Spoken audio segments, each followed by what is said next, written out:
Hi everyone, and welcome to another interesting live stream with yours truly, the Nigerian Prince. Even though that's not what is on my name tag this time, is the handle to my Twitter is what it was on my name tag. Unfortunately, and before we even started, in case people don't know, the squad that I've just you know, assembled, The right? squad. Yes, the Impossible Man giving us a very wonderful introduction, right? Free Europe from far right racists like Frank and Yeah. Momdu, and Momdu that supports terrorist state Israel. You see, so now you know who you are, what you are watching. So this is the show. The big bad mom do. There's The no- mom do. I'm sure they're not familiar with you. Yes, they didn't come up with a name for you. Or does this Momdu apply to both of you? Yeah. Watch out for him. Yeah, I applied to both. Okay, so I'm this is mom Frank. too. Okay, this is Frank and Momdu. And Are you a mom can't or are you a mom do? yes, I'm telling you guys to spam the like button, hit that button, get ready. This is going to be an interesting show. We are going to be talking about the future. In fact, everything you're going to hear. I remember being on a podcast one time, and they are like, everything that you're about to hear is solely the opinion of our guests. It does not represent our opinion. And I think I should mention that everything you are hearing is not my opinion. You will hear, except that it's coming out from my mouth. It's not my opinion. These are the opinion of racists from This Pakistan. is AI. We are all AI. No, it's not AI. This It's is completely it's better false. you are- Frank has this is given us a script what to say beforehand. All what we're going to say is his propaganda. Yeah. You know, His henchmen are holding guns But behind our heads. he's trying to destroy Europe, and he's giving people money and creating a network of agents, and he's trying to recruit us. Yes, we know. yeah, but at the same time, remember that there is poverty in Nigeria. Okay, so do with it, do with this information whatever you may. Hi everyone. Hi to everyone in the comments. I see all of you. I see all of you. I see my fellow Nigerian Oluwatosi Ajayi saying hello from Nigeria. Um, who else do I see here? I see Jazz. Jazz is saying, great to have Anta and Momus back. You see, this is somebody that's familiar with you guys. I'm sure the rest is like, who are these people? Who are these people? Who are and this is Solomon Obi saying, Frank, you are doing well. Thank you. Thank you. See, bringing people like this, bringing people together. That's what I'm doing. I'm bringing Turkish, Nigerian, and Pakistani people together. Even though some of my videos I make, expose the beauty of Pakistan and what they. I don't think you have a lot of Pakistanis. No. I Oh, think if I have a lot I of annoyed a lot of them, all of them. Probably. You see, Momus is even racist towards his own people. He does not embrace the Pakistani not he's my a people. community. he's They're a not my self-hating Pakistani. Exactly. He tries to distance himself away from these There- people, which is there- sad. Aren't we all, Frank? You There love is colonialism. There is no such thing as Pakistan. It doesn't exist. It's a myth, It's- just like It's all Palestine. India. It's all India. It's all India. Yes. One India. Maybe there should be just like we have one China, one India. Yeah. Sure. One India. Anyway, so yeah, we'll be discussing about Europe and The guy in the middle looks like a Muslim.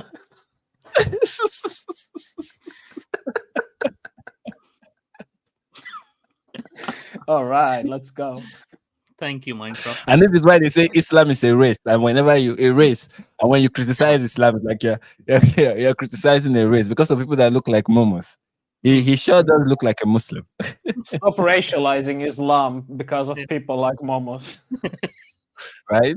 Don't do that. Don't do that. This guy is 100% agnostic, right? Is that your cover? More Is that your Christian. Islamic cover? Is that your taqiyya? Yeah. That's the takia training that I've been getting. Yeah. So his cover is that he's an agnostic, and Yasa's cover is that he's a militant atheist. So yeah, and my cover is that I'm a Nigerian Christian. So we are all operating with pseudonyms and pseudo everything. It goes like this. So it becomes religious the more you go that way. It's like Exactly. yeah, This is the side of hell to bit of heaven, and then you know, Okay, this is Christian, and then when you start yeah. moving like this, you see, I might get into heaven. Antar is going to and hell, yeah, you might end up, and he If it wants has to. He YouTube, if wants it to. has YouTube up in there, I'm okay. I'm fine over here, man. and even look I don't at want our to come colors. there. Our colors represent it. This is like Christian blue, Oh, purgatory, I'm white in the purgatory, middle. white in the middle, and That's red. hell, hellbound, red. No, it just gets darker that way. That way. No, it Just doesn't. keeps getting Does darker. That way. does it? It gets more colorful this way. Oh yeah, you see, this is racism. This is the racism we are talking about. Yes, Yes, This this is is the, racism. this is the racism. Yes. like Anyways, all good. Three shades of human race. That's a Yes. very interesting comment. Yes. That's We are excluding the blondes, but yes. yeah, yeah. we'll get them in next time. Yeah, they Yeah, already have too much. because they say the blondes are not. Anyway, so yeah, we are going to be discussing something very important. I know we are cracking jokes, but anyway, we'll try to make it as light as possible. But we are going to discuss something very important, which is what the future holds for Europe, especially England and France. Um, especially for England, has anything changed? There are people who look at what is happening in England and seeing that Labour just won like very monumental victory, over 400 seats, right? Uh, which is kind of historic as well. Am I right, Momus? Um, not necessarily, because only 54% of the people came out to vote. The voter Okay. turnout was one of the lowest turnout that you have seen. So it's not as if like more people have voted for them. The same Mm, people have voted for them. It's like the most people have just not bothered coming out to vote. That's how much disenfranchised they feel. So yeah, it's and what do you interesting. think is the reason for that? Like, why less voter turnout in Europe during this recent election? Well, I can only speak like from the British point of view. The problem is like we don't have proportional representation, so we have our own system. So people don't feel like the people that they want to vote for would come in anyways Mm, from their local constituencies. But at the same time, there's no party to actually vote for, right? There's no party that people mm, actually believe in, the bigger party. So the Tory party has been there for 14 years. They have placed themselves as the conservatives, but they are mm, nothing but they are liberal Democrats basically in disguise. And then we mm, have the Labour Party, which they have the same voters that they had before.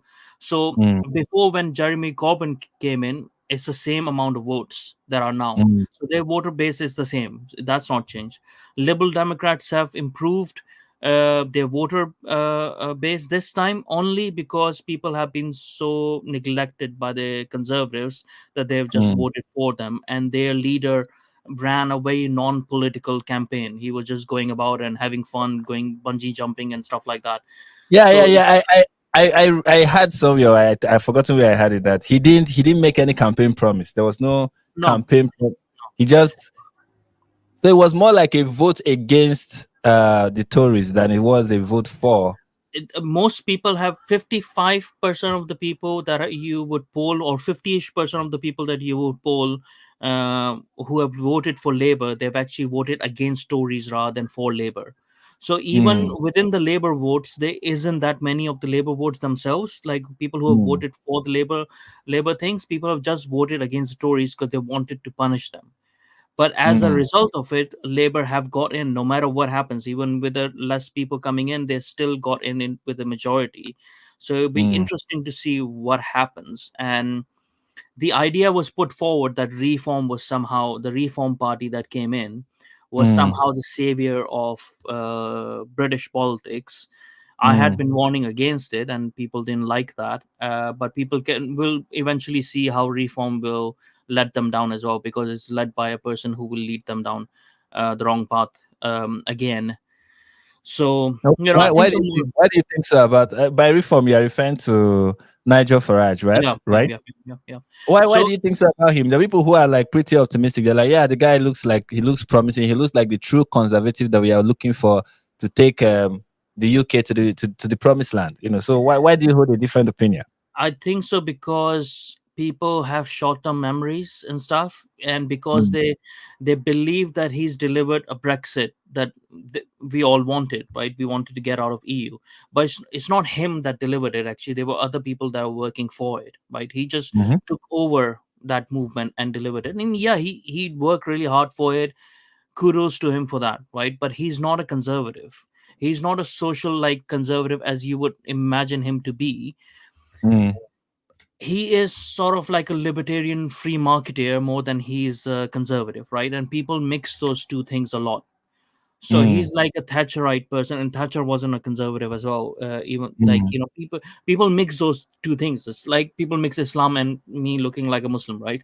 That's the same thing. Oh, they belong. They in the conservative party. That means they are conservatives, but they're not. mm, They're actually mm, liberal. They're actually metropolitan elites and liberals who have mm, some conservative viewpoints, mm-hmm, but they're not really conservatives. But at the same time, he has done something good, which is that he's opened up conversations now that we can mm-hmm, finally have that we weren't able to have. So he has taken the mainstream head on. And it's not mm-hmm, as if like I'm bashing Farage. I'm just telling people that he's done something good. I hope he does even better and he doesn't merge into Tories, but he's already said that. So he went on to Jordan Peterson's podcast recently, and mm-hmm, he said that he wants to merge reform into Tories in a way, right? He didn't say it explicitly, but he gave mm, the example of what happened in Canada. So in Canada, there was a reform party and they got mm, elected, they got into the Canadian parliament, and then they merged into conservatives and they took over the conservatives and made them a bit right than they were mm, before. But obviously afterwards, Trudeau came in and screwed everything up anyways. But mm-hmm, and he said that's what he wants to do, right? He mm, That's what he wants to do. So his aim has always been, which he has not been honest about it, is to get into parliament with whatever mm-hmm, number of members he can get. He got 5 people in now, and then mm, try to infiltrate into the Tory party and then take mm, over their leadership, right? So mm-hmm, people who had voted against Tories and voted for mm, reform will now feel betrayed eventually. And they will try to console themselves by saying things like, I've already heard them saying things like, oh, give him time. He'll do like whatever. He'll change the party. They're trying to tell themselves that they have not been fooled. And mm, also, he has done one more thing that people should be aware of, right? Or people in the UK are already aware of, is mm. that he has appointed a Muslim as the chairman of the party, right? So he has Wow. appointed Zia Yusuf, who came in Mm, because he's the highest donor now. So he paid a lot of money into Reform Party, and now he's been made chairman, right? So mm-hmm, he actually hoodwinked the movement that Tommy Robinson and the people around him, like myself and other people, started mm-hmm, before. And we did on the 1st of June, the movement, the cultural mm-hmm, movement. He hoodwinked the people of that movement that he's going to do something about the Muslims and extremism and stuff like that. And then mm-hmm, towards the very end, just before the elections, he appoints this Muslim guy, and he takes his donation and he appoints him. So and then the best person in the party was Ben Habib, and mm, he's the one who was more towards building local elections, local democracy, working mm-hmm, ground up, and opening the party up to be actually a political party. Because right now, mm-hmm, people also need to understand that Reform Party is not really a political party; it mm, runs as a business. So you can they say like, oh, sign up to the membership, but it's like a subscription. It's not a membership because none of the members mm, have any say in the party. They can't change the politics or the policies of the party. They don't have any voting. It's not democratic party within. mm, And that's what Ben mhm, Habib wanted to change, and he was the deputy leader of the party. So mhm, recently as well, he has taken him away from being a deputy leader. So he has taken that title away from Ben Habib, which shows that mm, it's not his intention to make it democratic, the party of reform, and he wants to mm, run it as a business. And mm, and he's made this guy a chairman. He's come out of nowhere. Nobody knew about this guy before. He's apparently a businessman, whatever. I don't know what his intentions are, but obviously mm, his intentions would not be to explicitly go against Islam. We're going to hear mm, the same tired narrative of the Western liberal elites that we heard before from the Bush coming forward mm, from America. mm. Islam is a religion of peace. It's not the Yes. Muslims, it's the Islamist. We're gonna hear the same garbage, right? So this is the reason why I'm against reform, because I don't think so he understands the The dangers of problem. Islam. And this is not the Mm, first time he's done that as well. So people who had worked around him before had been mm, voicing. So people need to listen to those people, not myself, but mm, other people who had been warning against him. mm. So neither from what you said, and I believe we've all listened closely, especially Yasa, who's looking like I'm not there. I hope you have been paying close attention. From what I've gathered from what you said, is like both the Tories and reform, both of them are not like the way forward for. Even There's though we no don't one. like, even There's though. no one in the British politics right now. The Mm, answer for Britain and the rest of West as well is not in politics. It is in mm, culture. So we need a cultural movement around the West. But mm, obviously my priority is Britain, because I don't care what happens in the rest of the West. That's for them to figure out. Hey, exactly. Yeah, thanks a That's lot. that's the Thank exactly. right you. Like, that's the right Thank yeah, attitude. you. That's yeah. I don't care. He's I don't very care. he's very London centric. It's No, like no, the rest I of don't you care can about London. blindly London follow. is not English anymore. I thought we Okay, were friends, man. Yeah. okay. It's like the UK version of America first. The rest of you, Yes. oh, you guys Yes. have some. Yes. Is the Completely. It is Britain first for me. So I mean, Okay. but the thing is, every country in the West needs to be a bit like that, right? They need to True. concentrate on their problems first rather than Mm, trying to solve other people's problems, right? So mm-hmm, for me, the problem is every country need to revive their own national culture that is mm-hmm, linked with their traditions and their heritage. And people mm-hmm. who are coming into this country, like myself, need to integrate and assimilate into that culture or get the hell out. Because Yeah, yeah. But actually, you need to remember that some sorry for cutting you, but you also need to recognize that some countries actually need to reform their culture, especially the Mhm. one you came from. Yeah, yeah, I just exactly. want to, I Yeah, just want to put but yeah, but that. that's why I said, like, that's why I said Western countries, not out of the West countries, like, Okay, okay, yeah. okay. But the thing is, the solutions are in cultural movement. So once we True. revive a cultural movement, out of that Mhm, cultural movement will come a political movement. It will be born out of it. First, we need mhm, to make an environment where people recognize their own country, recognize their mhm, own traditions and cultures, and mhm, stop being so feeling so guilty about it. Stop having this white guilt that people have about it, this Western guilt, and be open about it. Create a culture where people can be Christian as well, mm, dependent on the country, right? mhm, British values are very much interlinked with Christian traditions. They're based on it, right? So mhm, people need to feel that they are okay with these things, that they can voice certain things, they can say certain things again, and have the discussions, have open discussions, have, stop being bottled down because, oh, he's Islamophobic, or he's a bigot, he's a racist. So we need to overcome that. We need to build that culture, and then when the politicians will come out of that, then they won't mm, have to say certain things like that. They won't have to bring out like their token faces outside and say, oh, mm, look, oh, I have a black friend, I'm not a racist. They need to stop mm, doing that and be themselves, in mm, a way. And then we will remove these slogans of, oh, it's not Islam, or it's Islamists only, like, mm, the one go with the other as well, like they're both interlinked. The problem is mhm. there. So, True. That's and true. That's the true. same thing It's with hard to communism tell. as well. Yeah. Yeah, yeah. It's like I always say, it's hard to tell where they have the moderate Muslim. Where do they end, and where does the radical Muslim? Where does it start? Sometimes Hmm. it's really the the it's really hard to the, tell. The spectrum is the, not. There's no place where you say it stops here and here it ends here. It's just So. the whole term moderate Muslim is absurd, and I think it was made up like 10 years ago when we had Mm-hmm. to whitewash Al Qaeda.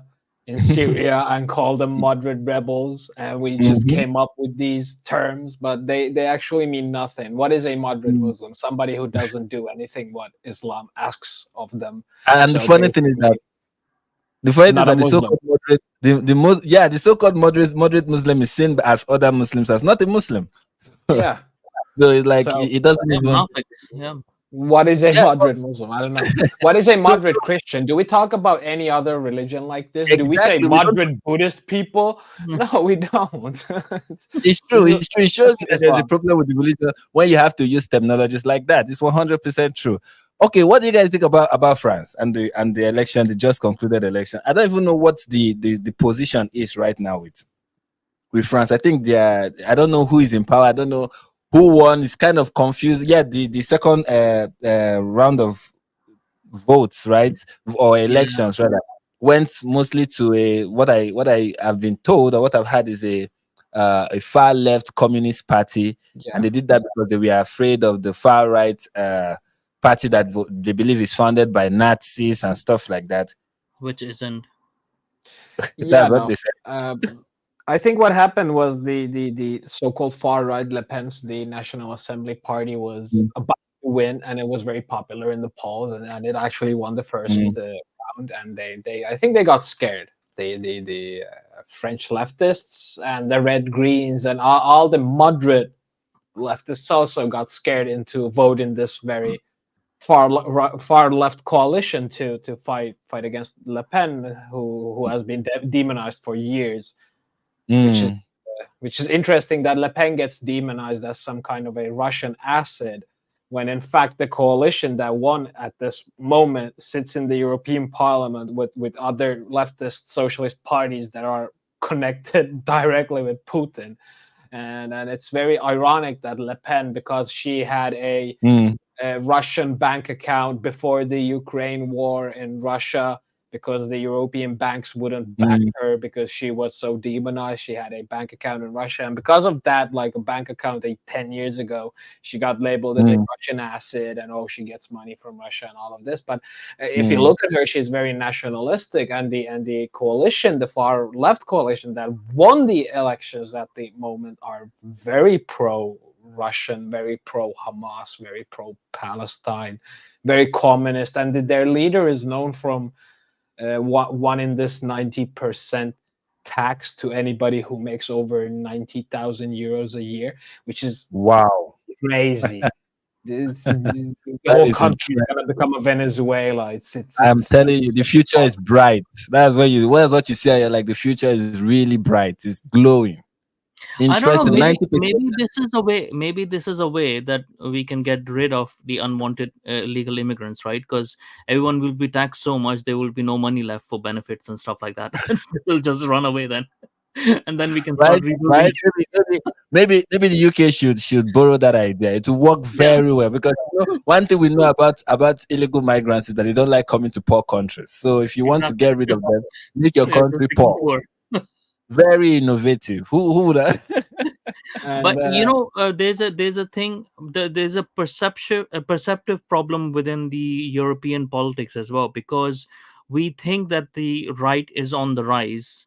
I think so. Mm, It's not really true, because they're not outright in popularity like with proportional representation. It's not as if like all the European countries, their right wing, or what they call far right, is at like mm, above 50%. There might be 30%, 15%, or 20% here or there, and mm-hmm, then we think that, oh, they're on the rise, you know. mm, But at the same time, like they're not. They will have to form coalition to come in, and mm. whoever they form coalition with are going to disagree with them on the main points. So it's the right True. is not on the rise, it's just the perception of right is on the rise. Mm, So this is why I'm saying, like, the solution is still not in politics, and people keep on seeing this. People keep on seeing this perception that, oh, the right is on the rise, oh, we can do it. So we don't have to work culturally to bring ourselves up. I think so, unless the whole culture of the West reverts to what it used to be, and they start mm, looking after their own first, Mm. Unless that happens, I don't think so we have any solution. And the more people keep on wasting their time into thinking Mm. there's a political solution out of it, more we're going to go down into trouble. Yeah, I agree with you. I agree with you greatly because I also see some of the so-called right is on the rise, kind of reactionary, right? Maybe for a brief moment, someone is fed up with something and they're like, okay, this is what we'll do. The next election, we'll vote this party, just like they did in the UK to punish this other party. It's not like there is Mm, they are voting this party because they are now right wing or anything mm. like that. Or some of them are just not voting. So we'll be like, oh, there is Yeah, a rise on the right, and there's actually not a rise on the right. Can the same thing be said about what's the name of that? What's the name of Georgia Meloni's yeah. country? Was it? Can the same thing Well, be said about that? Italy Is it? is a example of how good France could have been. Hmm. Like, look at Italy right now; it's very progressive towards all of these issues, and they're actually doing something against Mm, Islamic immigration and all this illegal immigration. But France could have been like that with Le Pen, but she got robbed. And I think lately she got charged with money laundering crime right after the They're elections. gonna do Have you that. heard about this? wow, No, they I really haven't. don't like the woman. It's all the tactics No. that they're going to use. It doesn't have to be true. It's the same thing. It's It's the just same they're thing they're gonna, doing with Trump. The same thing yeah, they're doing with Trump. They hit you with this, hit you with that, hit you with the yeah, next one, hit you with another one. And then when someone say, I'm supporting this person, you're like, you are supporting a convicted felon. You know, that's the yeah, same thing people say about Trump now. You're supporting a convicted felon. And yeah, then there's always this buzz about if this is a vote for fascism, is a vote yeah. for They've done the same thing with Tommy Robinson as well. Like the cases that they did on him and stuff, they weren't proven. They weren't right cases and stuff like that.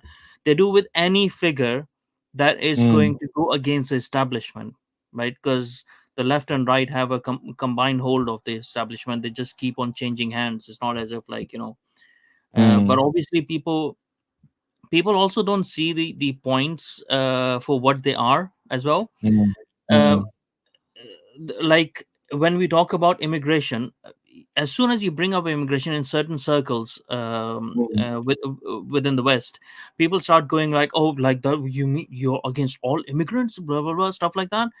It's like, no, mm, I want each European country to take care of their own first and only look at immigration where they need it. It's not a human right that you can just walk into any country that you want and however you want, like illegally or legally and stuff. No, every country has a right to say these are the kind of people we need right now. These are the only mhm, kind of people that we need according to our skills and stuff. It's not a bad thing to promote that, but every other mm. country, they can do it. Every other country can do it. But when Britain Yeah. does it, or when the West does it, Europe does it, then it's a bad thing. True, true. I remember having a conversation with somebody on Twitter. He's a Nigerian, funny enough. Brother Bernard is his name on Twitter. People, once I say Brother Bernard, Nigerians in the chat will know who he is. So I had this, I had like, well, it wasn't like a poll. It wasn't like he was responding to me. It was me responding to something he said. And he was arguing that immigration is a fundamental human right that is part of the right to movement, that for ages, for millennia, for centuries, people have always been moving from one town to another, from one village to another, and nobody had to submit a passport. And it was until he mentioned one particular date that the first immigration law was passed in whatever country was passed in. And it was like, you see, this was used as a racist measure to keep black people out of that country, or to keep people of a People used particular to race. get killed. People used to get killed if you go into an area and it's another tribe's area. Yeah, you would Exactly, get killed. exactly. That was kind of like my Yeah, my view was, look, you're talking about things that happened in the past. It wasn't safe it wasn't that easy in the yeah, past in so many places to just up and just start moving from one place. You get robbed, you get killed. So many yeah. things happen to you. Look Do at you know like how North America as well. Like they had all those tribes in Comanche and all of them. They had their territories and stuff. The other tribe couldn't just walk in. So they no, you had the can't. concept of nations. It just wasn't policed that much. But again, you had no human rights. You would get killed, and everyone say, "Yeah, it's fair. Why did you walk into someone else's territory?" You know? Exactly. So, and I was also planning to also explain that let's even assume that was the case. Let's assume that this imagination of historical event is indeed true. Well, Hmm. things have changed. The world is no longer the way it is. People now Yeah. move into a state to take over that state en masse. So what do? You let them come in? Of course not. Things have changed. You have new challenges now, and you have to deal with them with new laws. And one of the laws that you put in place is immigration law. And the funny thing is that this Nigerian who is complaining about this lives in Nigeria, where we are having one of the problem of insecurity in this country is immigration. We have an artificial border in Nigeria. It is a well-known fact, especially in the northern part of the country. It is hard to tell. Like Nigeria shares border in the north with Niger, and people who live in the north will tell you it is a fact. It is hard to tell where Niger ends and where Nigeria begins. Some villages are split into two. Half of villages with the same people that are closely related. Half of the village is Niger, half of the village is Nigeria. And then these Nigerians bring in the Fulanese, right? And the Fulanese are like, I'm not saying this, so it doesn't apply to all the Fulanese. I saw one Fulani in my comment saying, I respect you, brother. So before I go ahead and say everything about every racist, tribalistic thing I used to say about Fulanese in the back, before I say it in the front, and it's like, can you imagine this guy does not like us? I like you people, but the point is, you know your people, you know them, you know what they do. Okay?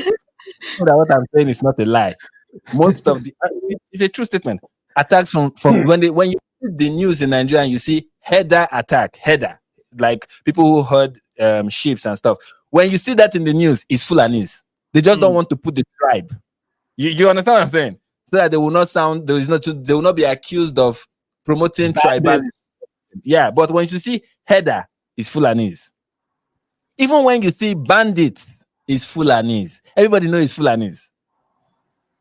Okay, and this is the funny thing. Fulanese in Nigeria are like not more than 14% of the population, but every header bandit issue in this country is them.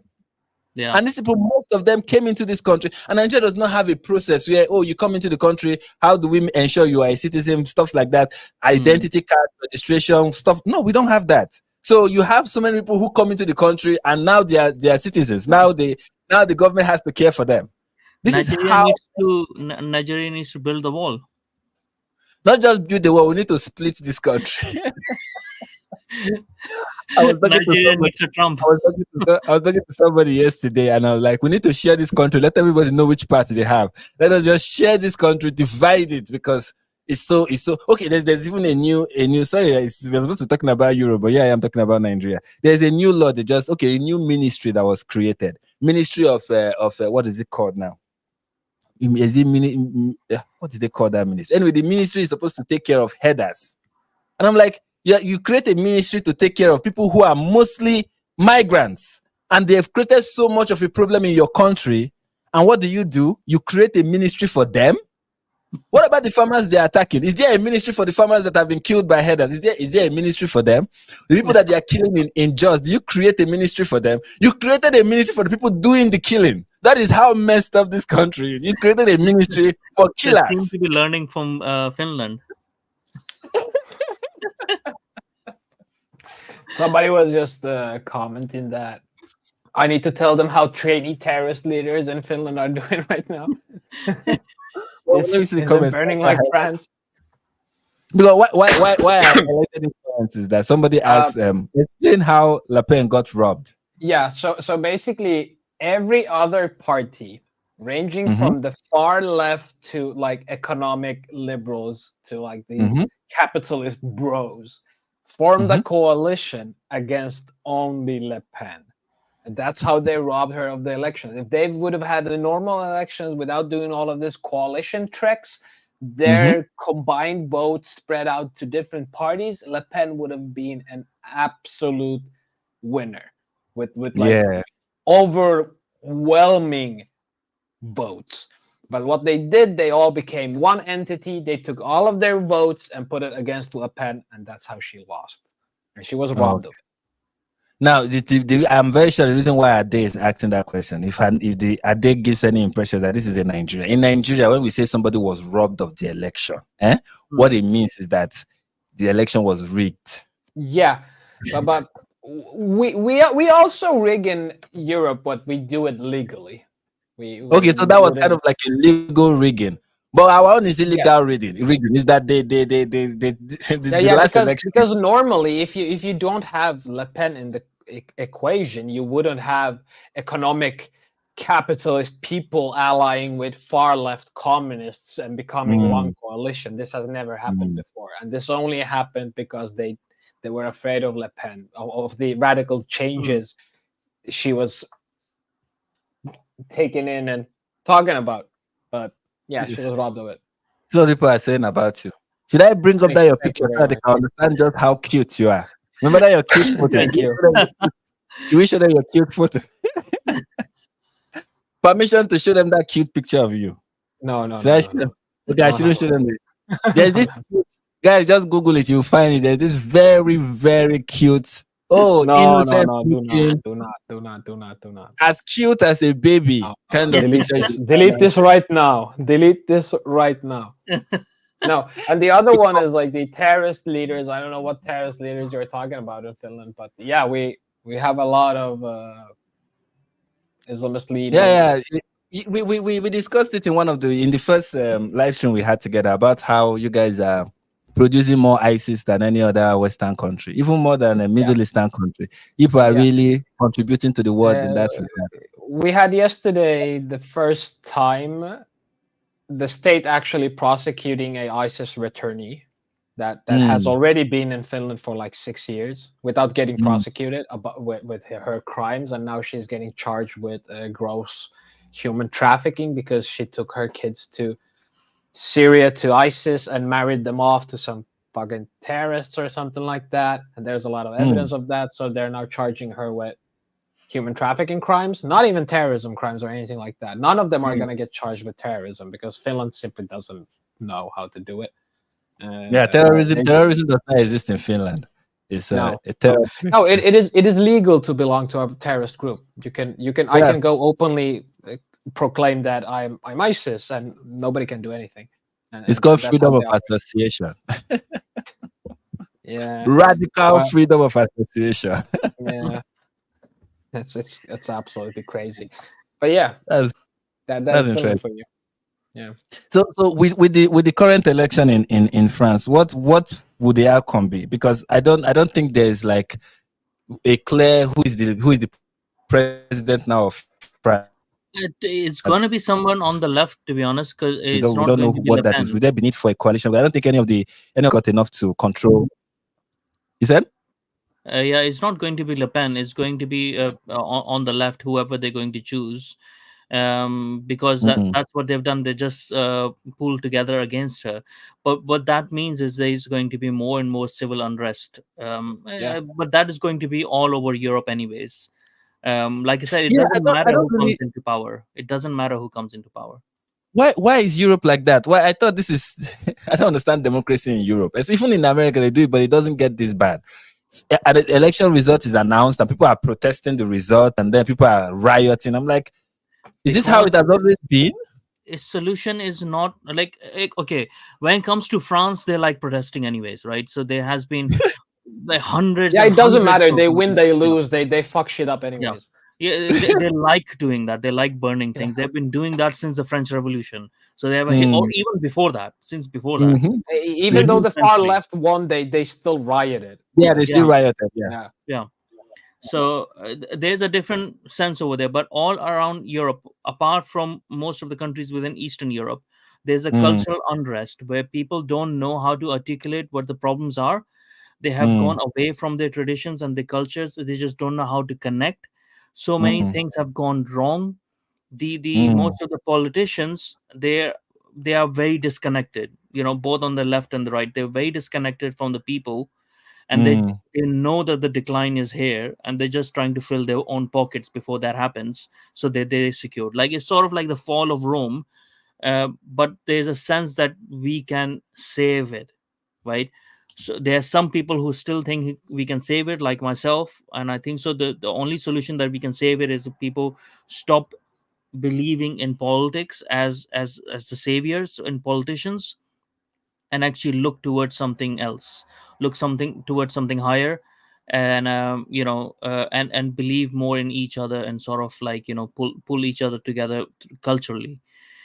That is going to take a lot of work. That is going to take a lot of countries to go more and more into destruction and mayhem before a lot of people wake up. because the main problem is like when you see major part of the population when they're not engaging in politics, when the problems are so high in the countries, mm, right?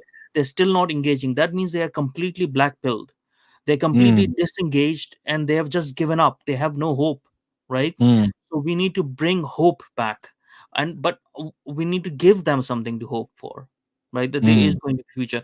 There's a lot of brain drain going on as well. There's a lot of smarter people, intelligent people who are just immigrating out of the West now. mm, They're going to emerging markets and stuff because they've had mm, enough. Or a lot of English or other Europeans as well, they're going towards Eastern European countries like Poland and other places, which seem to be doing a lot better or have a more of a better structure going mm, on. So there needs to be some leader who is not a politician, and some mm, movement, not just a leader, but mm, multiple movements. Is going to take time. Is going to take time, and people need to understand, like, also, um, who are they trying to save, right? If people are trying to save themselves, which seems to be the case, right? mm, You're never gonna get a solution, because that's a very centric, sort of self-centric idea, that you only trying to save yourself. That's why people are more concerned about politics, because they're trying to just save themselves. But if mhm, people have the idea that we're not even trying to save our children, but our children's children, our grandchildren, mm, mm, then they that's will true. have a long-term point of view, and then they will pay attention on the cultural side, and then they'll Mm, realize we have to start from the basics again. The mm, thing is, mm, like, how many people talk about European identity, liberalism, secularism, mm, fraternity, all of these so-called French ideas back in the days? mm, No young people knows about these things Hmm. anymore. They have no idea what classic liberalism is, what the freedom of speech is, what all of these old, so-called old European values that 10, 20 years ago we thought were progressive. Now we have to mm, talk about conservatism, which it is mm, not. It is we never changed. We are still the liberal mm, Europeans, still the smart, secular, scientific peoples, mm, but the culture changed, the identity around our changed, it got destroyed, it got demonized, it got mass integrated with people who actually hate us, and they want to mm, kill us, they want to replace us. And mm, Momus is right. I don't think any what could happen if Le Pen would have won. Maybe that would have created a more acceptable culture of this European identity, and that would have mm. been what Momus was always also talking about. But that would be more like trickle down from the That's top to politics bottom. affecting culture. Yeah, Yeah, but what Momus is talking about is the grassroots cultural change that will create the political institutions yeah, that yeah. is needed into this change. But I believe in both. We can do it both ways. We can Mm, utilize both ways, because I think if they would have actually let Le Pen win, like the law says she did, like she should have, without this bullshit coalition thingies, uh, I think the culture would have changed into a better way, because us immigrants who come to Europe and we actually integrate and we do stuff and we become mhm, Europeans, we are just asking Europeans to be a little bit more harsh. Like, do not give up your values. Do not. These are good values. Nobody else in the world actually has, like, no one enjoys this level of human rights. Do not give it mhm, up. It's madness. Just take mhm, back your European identity. You don't have to be ashamed of it. The rest of the world wants that identity. They admire that identity and they look up to that identity. But the people true. up here are ashamed of it. Why? Just bring it back. Just be Yeah. proud of it. Yeah. But to be fair to Europeans, I mean, why they don't know about liberalism and their European identities? Because I mean, there are Well, things now like woke queer bullshit identity. replaced it. You know.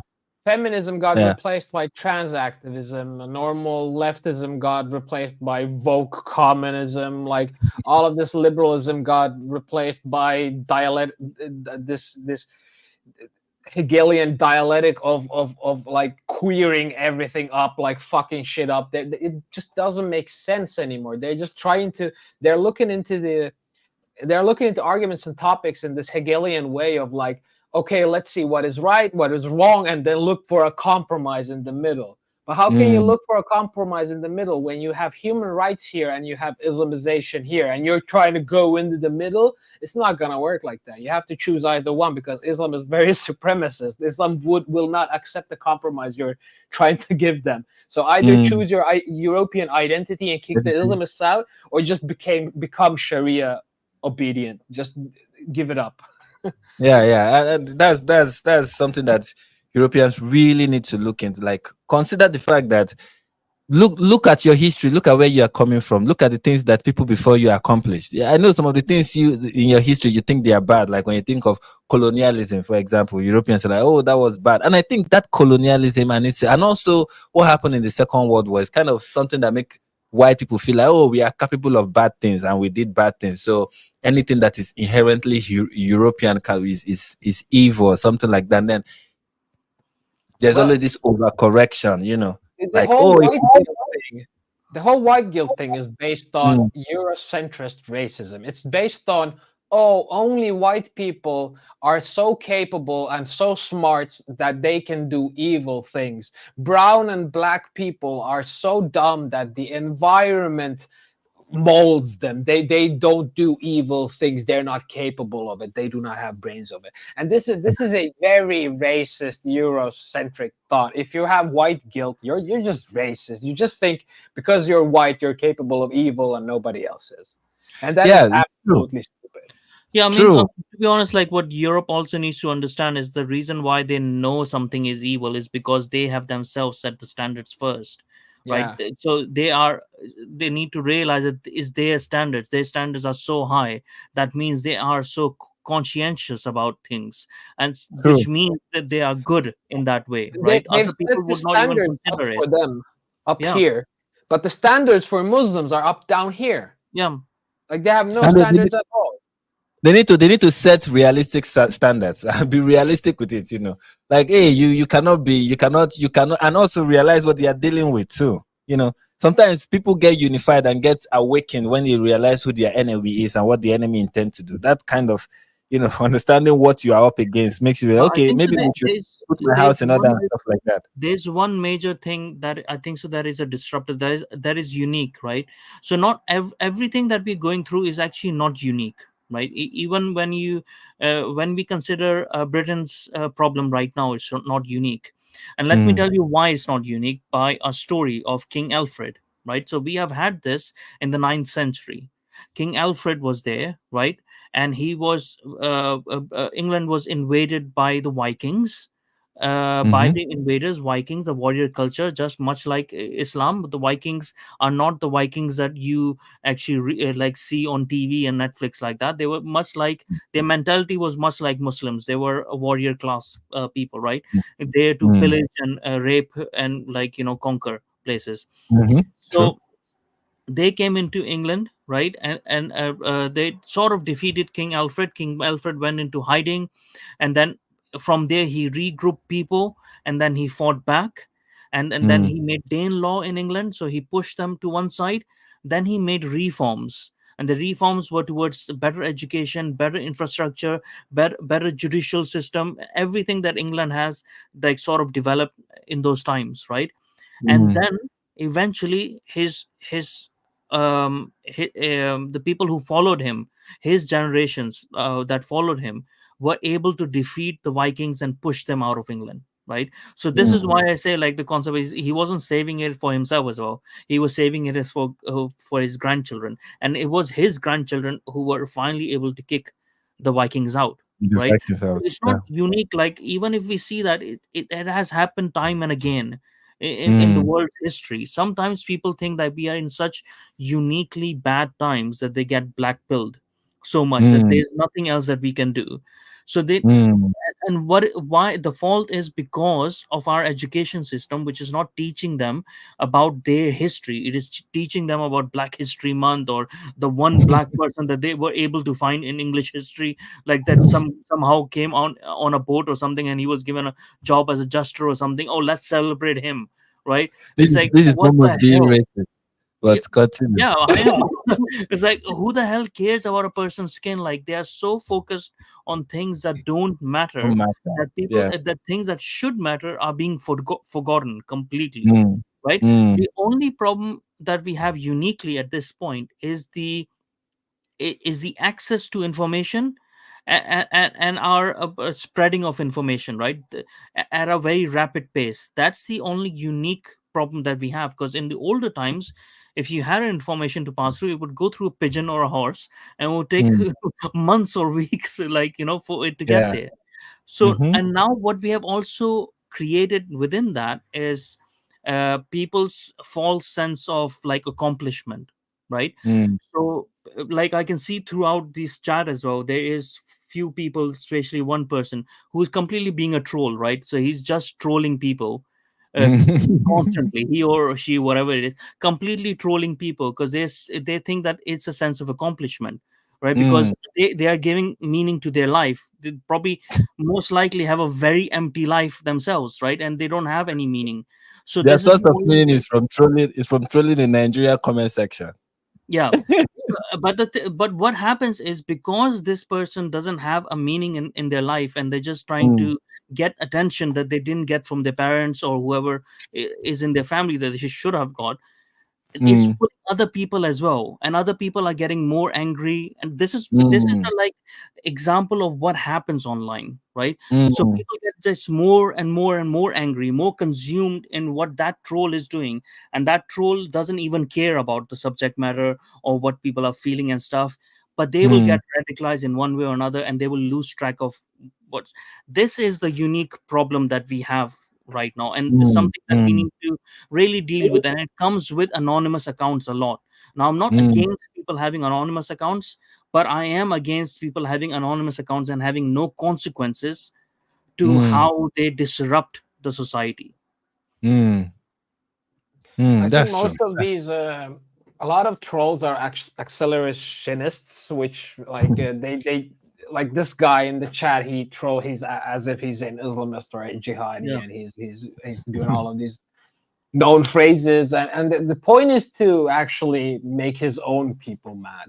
Like Mm, mm. he's preaching to the choir. Actually, he's like poking his own people to wake them up, and that is Mm. wrong, because now you're basing your waking up into a yeah. false thing that didn't even happen. Yeah, yeah, And yeah, that's true.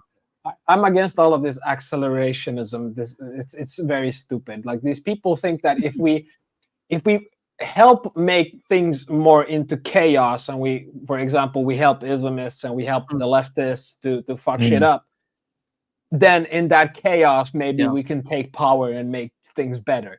But this is so, They don't understand what happens in that chaos, right? They haven't yeah. seen what happens in that chaos, because it's not as if this is Mm. not a game. You might be online doing this shit, but it's not a game, because real people's lives are affected. Real people will end up Mm. dying and suffering. They already are Mm. suffering, right? People have lost all perspectives of that. They think everything is a game, and you can see that in the red pill grifter space, that this is the disease of America, right? The disease of hyper materialization, materialism, that has gone away from all kinds of spirituality or all kinds of Mm. human connection. That's all that Mm. matters to them. Their god is money, right? It comes from that Mm. red pill grifter space, that it doesn't matter as long as I can make money. This is not real. Online things are not real. I can just do this trolling and I can get the money. You can see what Candace Owens is doing these days. A black person supporting Nazis, like, okay, yeah, good, go for it. Like, because she doesn't really believe in it. She's just, I don't even know what she's up to. This is one thing I do like. What to put to make a point to what you're saying. Is how the social media environment is these days. Is that whoever you are, whatever you stand for, no matter how disgusting and despicable, hmm, somehow you're just going to find people who are in yeah, support. Look at Daniel Hakikatu. He will call for child marriage. He would yeah, defend it. You go to his comments, you'll see people who are like, my imam now is strong. And these are hmm, Western Muslims. And you're like, Even But despite all people the things you just but said. people because people are hungry for meaning and purpose, and they are trying to they've these are all false prophets, right? There's a reason Mm, why there's wisdom within Christianity which still holds true, which warns people against false prophets. All of mm, these are false prophets, all of these grifters are false prophets.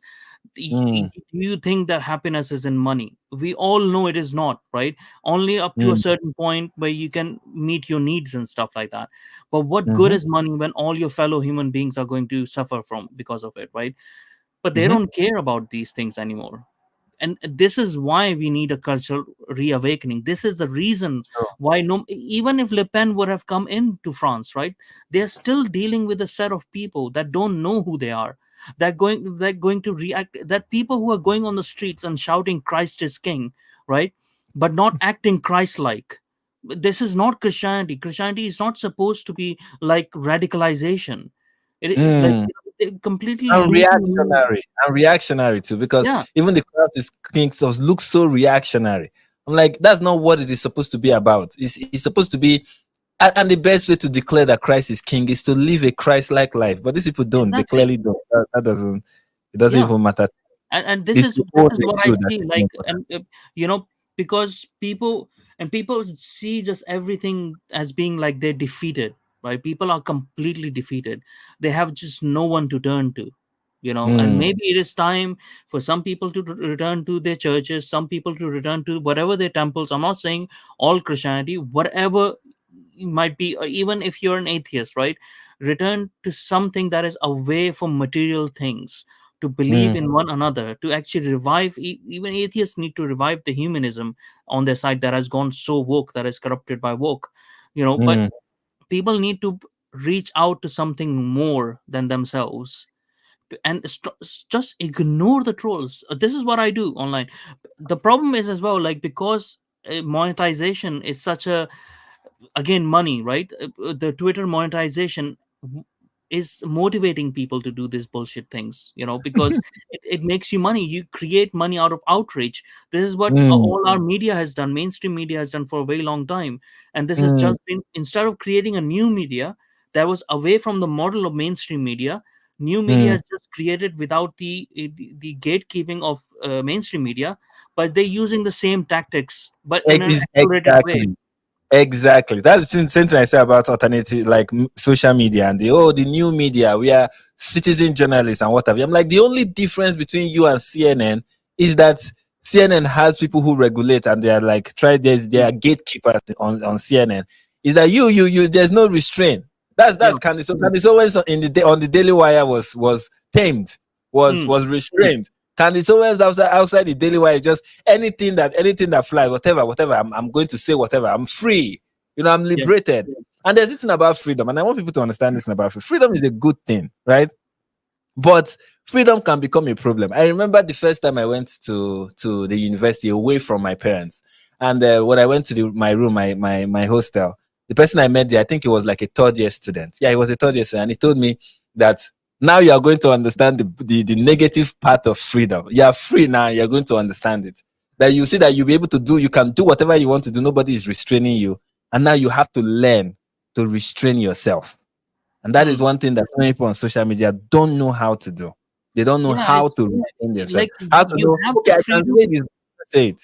Yeah, You go ahead. have the freedom, but you should also, like, you should also know when to restrain yourself, like when to exercise restraint, when to be a good human. It doesn't mean like, I'm free, so I'm gonna run around naked in the streets, like. And but this is what's happening with even the LGBTQ nonsense.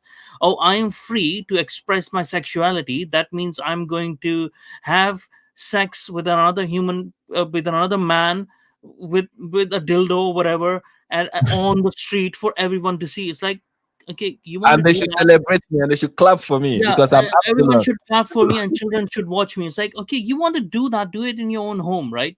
That's the freedom that you Mm. have. There's a limit to these sort of things.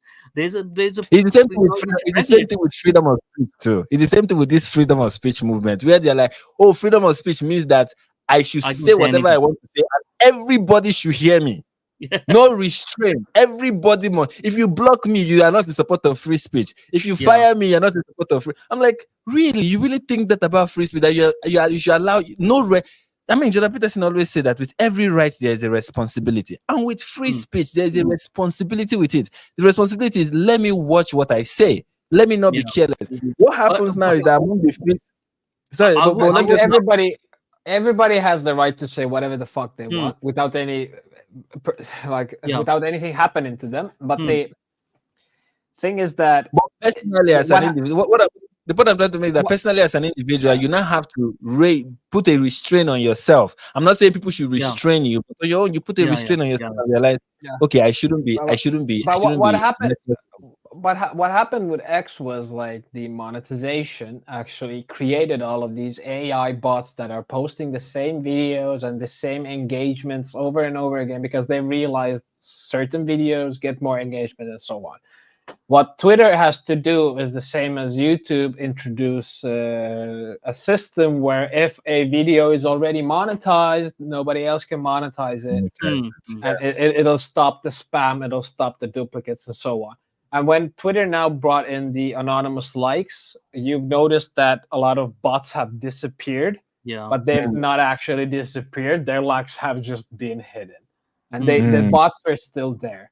And they all of mm, these porn bots with Candices and whatever names, they change their names every day, and the same names are liking your posts every day. But the issues are not fixed. I think when Elon got into the social media game, he didn't really realize Yeah. what Yeah. it takes yeah, and yeah, yeah. There how are so big many things about social media he didn't understand. There are so many things yeah, about it he didn't understand. Or he and had a lot of how we need much to- little changes will affect the overall experience of the platform.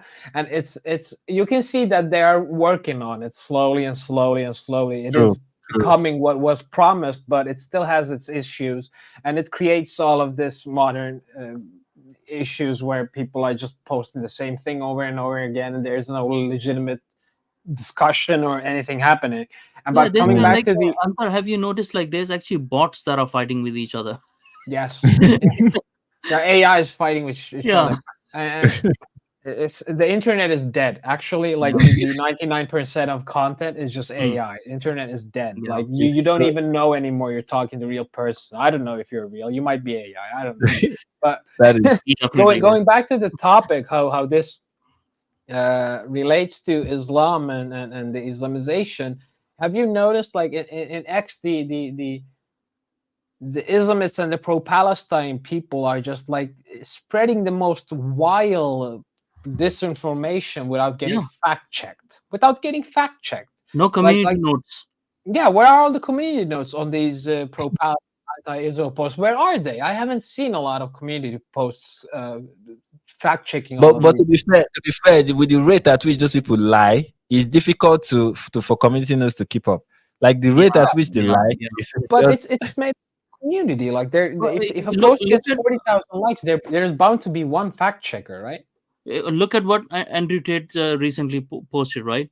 Oh, the Israel tried to pay me, but I said no. That's Like, bullshit. what the Nobody's trying hell, to pay man? him nothing. Yeah. Ain't I saw that nobody post. gonna I'm like, pay oh him nothing. please, oh please, you are the cheapest. You are the cheapest human. You are so cheap. You're cheap. What you Yeah. did for a living was cheap. You really anybody who really thinks somebody like Andrew Tate is expensive. Come on, that guy is Yeah. as cheap as he's so cheap. Qatar bought That's the him. thing, Yeah, like there's because they no can say class. it. But the thing is, like people like them, right? They don't actually believe, and I don't think so. They actually believe in what they're saying. Obviously, if they're smart enough, right? So I'm not saying Mm, like people like Andrew Tate are not dumb. People like Jake Shields have an issue. People like Andrew Tate and Candace Owens and stuff, they're not dumb. They're actually really smart people, but they're very mm, smart people without a moral compass, right? So mm, they are using the system to the best that they can, and that he mm, has rigged the system. So if you see his model, he's actually very smart, and he's actually made a lot of money from people's mm, misery, from people's the young boys' loss of fathers and stuff, and loss of direction. He is making money. They are like these people, like when you have a war, right? People who are selling weapons, they make the most money, right? They Yeah, sell mhm, just weapons to grifters. the enemies, they sell weapons to both sides. We are in an mhm, information war, and these are the people with the weapons, and they're just making Mm, money out of the weapons, right? Yeah. They're selling that's so weapons to true. both sides. Yeah. That's so true. But Let's. yeah, do Sorry, you is have there any something you wanted videos? to? Yeah. I want to get straight to the Let's videos. get I let's want get to. into videos. Yeah, let's get into the videos. Okay, so let's see how quickly we can go through So this. Peter Hitchens Uh, is the brother of legendary Christopher Hitchens, right? Yeah. he is. I didn't even know that. Do you know I didn't Oh know Yeah, yeah, yeah. that? yeah, yeah. He's Yes, he's the younger brother of Christopher Hitchens. he has Oh, written that's a lot of interesting. books. He's an amazing journalist himself. Wow, that's amazing. That's amazing. All right, let's get into what he has to say. This is an interview with him and Constantine Kissen and Francis. I don't know his surname. Anyway, the guys at trigonometry. Anyways, let's get into what he has to say. And here you are in this country telling people to vote for the Conservatives. No, I'm not saying anybody should vote for the Conservatives. I'm telling them to vote against Labour. And no, it's a completely different thing. People have to learn to vote against. I mean, for me, what I strove against for 20 long years was, again, the determination of conservative, patriotic people in this country to continue to vote for a party that hated them. Now I have to strive against the determination of conservative, patriotic people in this country to vote for a party which hates them even more. And All right, so what do you guys think about that? Do you agree with the? I agree with him to a point, because what he was talking about, which has been misrepresented a lot, because people were saying that he's telling people to vote for Tories. He's never said to vote for Tories. What he's saying, like, vote for anyone, vote tactically to keep Labour out, because he Mm, knows the dangers of Labour, because he knows the dangers of Keir Starmer and what the intentions are. People don't realize that the Labour has actually proposed constitutional changes to Britain, mm, which will change British politics for the rest of years to come, right? And mm, it will bring socialism into Britain. There's a very mm, insidious things within their constitutional changes recommendation. So what he was actually talking about was to keep Labour out, keep tactically. So within a constituency, if you have Lib Dems who are a bit slightly more likely to win than mm, Tories, vote for Lib Dem. Just keep Labour out. If you have another place, you have Tories who can win, vote for Tories, keep Labour out. That's what he was mm, saying. Like, don't use politics as a spasm of emotions. Like he said, it's not an mm, emotional spasm. Use it tactically, because he was trying to warn 20, 30 years ago about that the Tory party need to be destroyed. mm, But people didn't listen to him a lot. I mm. think so. I should buy a shirt for people that Peter Hitchens was right, because after every 10 or Hitchens 20 tend to be years he tends to be right. After 20 years, but by that time it's too late to make that effect.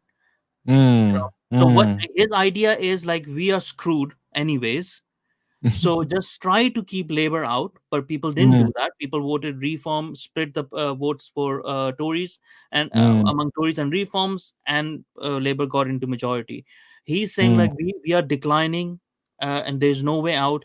So at least decline slowly, so that we have some mm. chance, right? Where Right, I buy yourself disagree, some time. yeah, where I disagree with him is that. Or I have to disagree with him, right? It's not that I do disagree with him, it's that I need hope, and I need people to have hope. So I need to say, like, it's not over yet. If we band together culturally, then we can do something, right? But I Mm. think so he's right. He's going to be proven right. All right, let's continue with this. and not to be able to see the difference between bad and worse.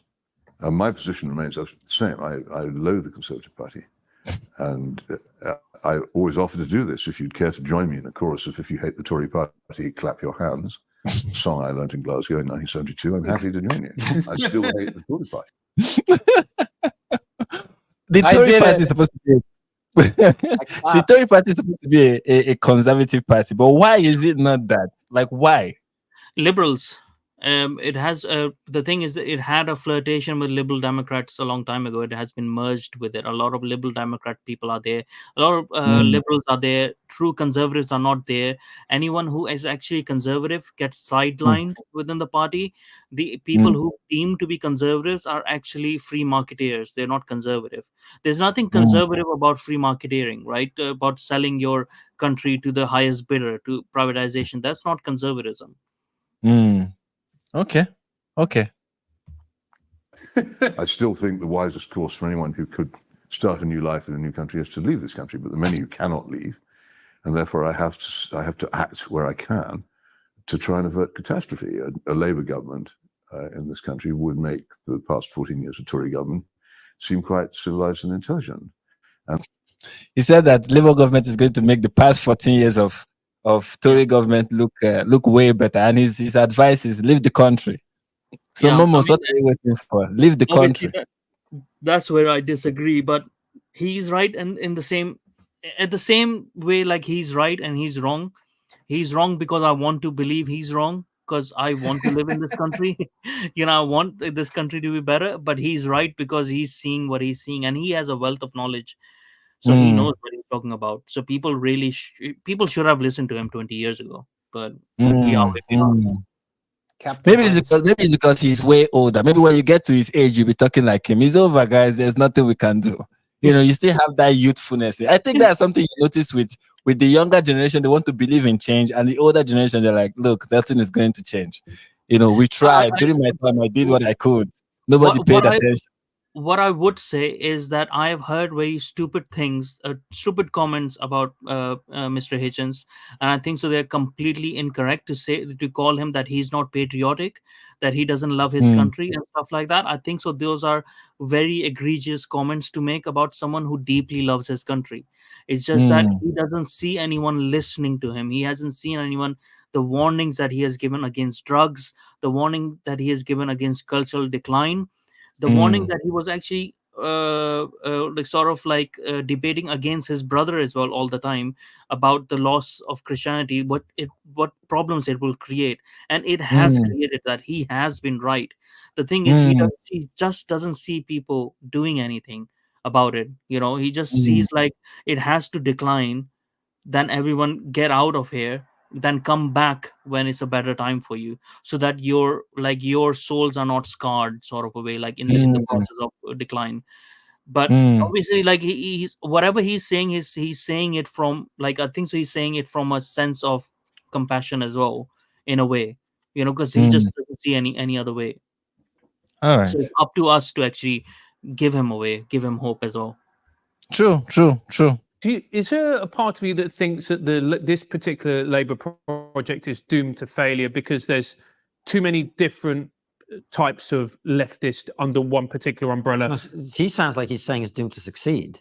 But no utopian project ever succeeds. But that's axiomatic. But in the course of failing, it doesn't mean it isn't going to roll over civil society and any opposition to it like a steamroller.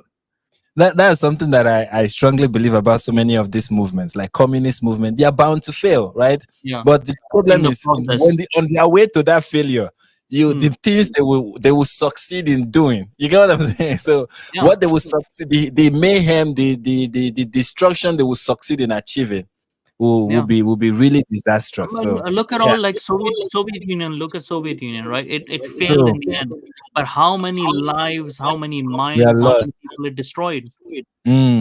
That's true. So what you're effectively saying is that this is going to destroy our society. Yeah, that's a bit Channel 4, isn't it? What you're really saying? No, I would never do that. But Kathy Newman, Liz. Is that a Jordan Peterson callback? Yes.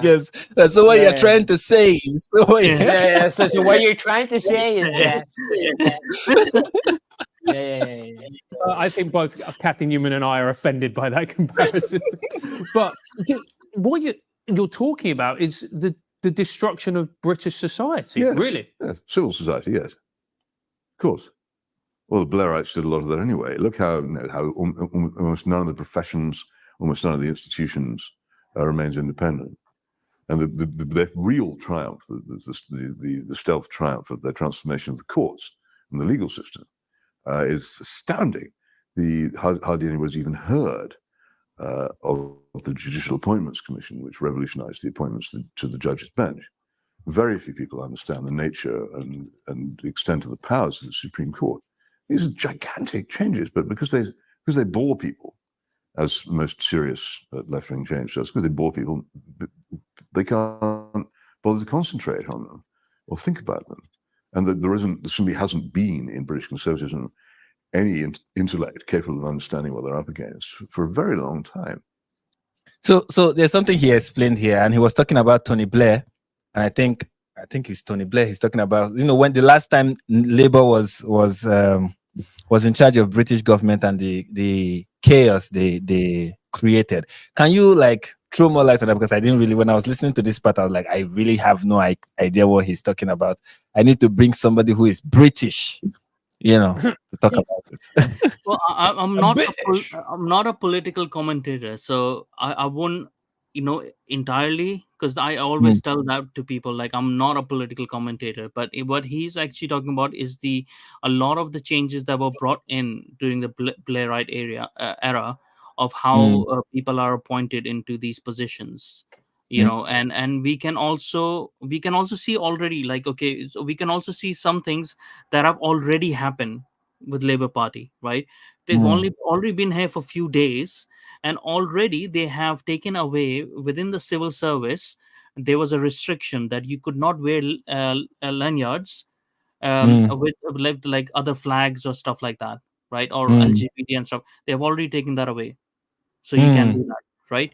So it's these little things that they bring in that people don't understand, right? And one of the constitutional changes that they have in place is about the equality and equal rights and human rights, really putting that into constitution. People would say, okay, yeah, that's a good thing, but when you look within the human rights section of this, they have put over there that it's every human's right, I think so, to a safe home or something like that, or food, or safe home, or housing being a human right. Are you Right? serious? So now what that happens, that is socialism, right? So under the cloak of something else. So this is how they're going to put socialism into the British Constitution, and then you can't take it out then, right? So what he's talking about is like people not understanding what the changes that they're going to bring, and they have already brought before, which is already have radicalized our judicial system. Why we have so many lefties and stuff within civil service, within local governments, within our judiciary, our police, and everywhere, like we have the leadership like that. And this which will change the face of Britain. And he's right in that they are bringing those changes in, and now that we have given them the majority, they will bring all the changes that they can right now. Even right now, okay, one more major thing.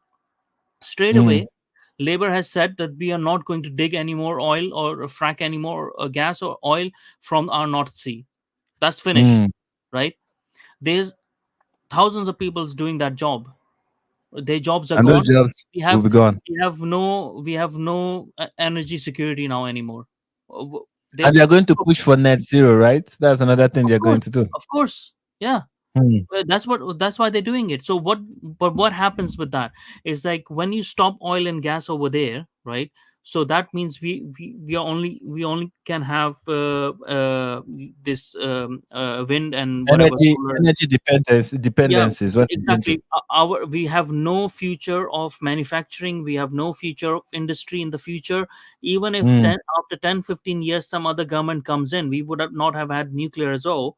We would not be in a position of revival. It will still take that other government 10-20 years to revive us again. And in that time, we will be dependent on countries like China or whatever for manufacturing, like we are right now. Energy, we are dependent on France. Most of our energy comes from France. That's why we can't push them too much on the illegal immigrants that are crossing over from Channel. We are just becoming dependent. We will become like a Finland or Swedish country, which is dependent on other people, which is like completely socialist, Yikes. Yeah, exactly. And then it would have been right. Then Peter Hitchens would have been right that I should have left.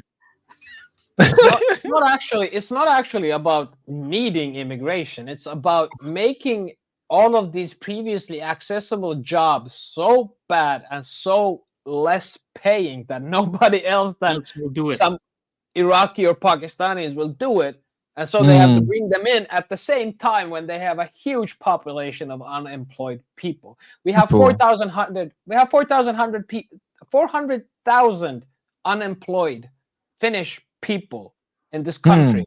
And all our media is saying, oh, we need 1 million immigrants. We need 10 million immigrants. We need, or we're gonna die. We don't have jobs. Nobody's doing the job. And that's the same in every European country, isn't it? 3 to 4 million in UK are unemployed. Yeah. Why do you need them? You have the unemployed people, and these unemployed people, they at least speak the language, right? They know how to read, right? Exactly. You're bringing people who are writing Arabic. They don't even know how to read your language. And they don't even have the culture, right? Yeah. They don't even like your culture and stuff. It makes absolutely zero sense to have a huge population of unemployed people that you could just re-educate into the job you want to put them in, than to take people who don't even know the language. It's going to take you 5 to 10 years to even get them into jobs. That I have no idea what Europe is doing. Like, honestly, who is doing There was this stuff I saw where people in France were protesting against tourists. They're like, they don't want tourists in their country.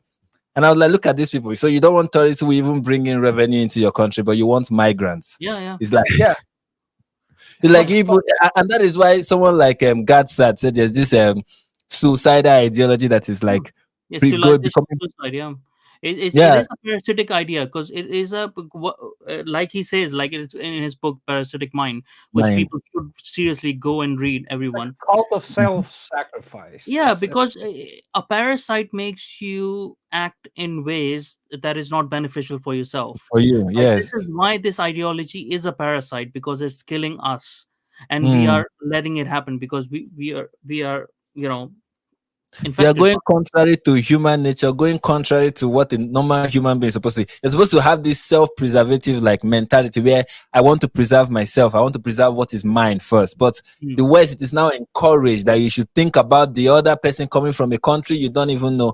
That is why what is like paramount for so many people in the West is something that is happening far away in the Middle East where they know literally next to nothing about. And they're like, yeah, that is what is important. And for so many people, that is like what is important when they are even voting. Which party am I voting for that is pro-Palestine? That's what some people are thinking about. Well, you should be thinking about yourself, thinking about the future of your country, thinking about you. So when you have people who are this parasitic mind is what is prevalent in their way of thinking. They vote or behave in a way that is detrimental to their own self. And my question is, how do you liberate people from this mentality? Because cultural movement is the only way. So that's the mass movement. I could argue, is it people are very selfish, right? Everything we do, even the most egalitarian things we do, is mostly because we want to feel good. It's because of selfishness, right? So if this ideology makes them feel good, like they're like, oh, I'm a better person despite sacrificing everything, then it is fulfilling its evolutionary purpose. It is giving you dopamine. It is making you feel good. I'm hearing sirens. Are they coming for you, Yaşa? No. Okay. No, what I mean is that I don't think they even realize this, like the self-sacrificing ideology that they have, and they are not doing it because of selfishness, because of egalitarianism, or because they actually care about these migrants. They are doing it because of the dopamine and the virtue they get out of it from other people, and it includes self-sacrifice. Yeah, and I guess it's a kind of first world country evolutionary state of the human being, where being morally right is what is your major need in life. Yeah, it is not really food, clothing, self. It's moral. How moral can you be? How much of what is it called again? What's that word called that they do now? That companies do during Pride Month. Well, virtue. How much virtue can you signal, right? How much of a virtuous person can you be? Where that is what is more important in your society, and that's a way of you seeing. I guess that you can say, in that way, since virtue, so called, is now what is celebrated and what everybody wants to project. So, what way can I be virtuous? How do I look like a good person? Oh, if I support Palestine, all right. If I say I'm pro LGBTQ, my point was that we shouldn't mix it with being selfish. Yeah. Being not selfish, because these people are extremely selfish. They are not helping immigrants, and they don't want immigrants in their country because they feel so bad for the immigrants. They want to share their stuff and everything. It has nothing to do with that. These people don't even mingle with foreigners and immigrants. And they do the white flight in the other areas when the immigrants come and so on. They don't care any of that. They just want the virtue points and feel good about it. They want to be part of the mainstream and not have to think, because thinking it's hard. So what is the way forward? How do you get people out of this kind of mindset and liberate them and help them say that, oh, you are, especially Momus, you are working with in the grassroots, like grassroots changing of things from the down, from the average individual, then culture changes, and then politics. So how do you change people, like, culturally? The thing is, like, a lot of the influential people in Britain have realized, the people who have been marred as like racist or far right and stuff like that, who are not racist at all. Like, I've been called far right now as well, so who cares, right? We have realized that the answers are not in politics, the answers are in culture. And the thing is, we have to build ground up. We don't want to capture the intellectual academia, right? Because they are far gone anyways, and they're the ones who are creating problems. We want to save the working class and work our way up from there.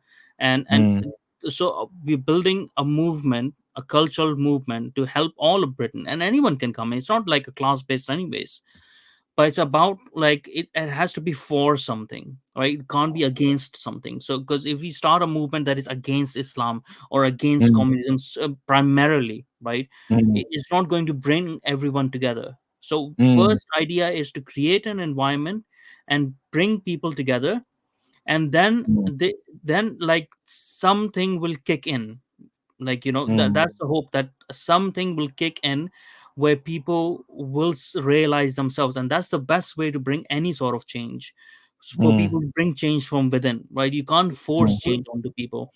You have to bring the change from within, and that's what we're hoping. That is a snippet of what Momus is talking about. Let's look at that. You are going to see Momus a lot in this shot. He's everywhere. Look at him. He's here. There is. Okay. We have a lot of, like, almost tell us about the people in the video. Who's there? Yeah. Tell us about. There's Lawrence Fox over there. There's Mayor Tusi. There's Jared Batten, who was a founding member of UKIP, and he was MEP for a long time. I think so, 16 or so years over there. And there was people from Visegrad 24 as well. Stefan, obviously Tommy Robinson was there, and there was Katie Hopkins over there.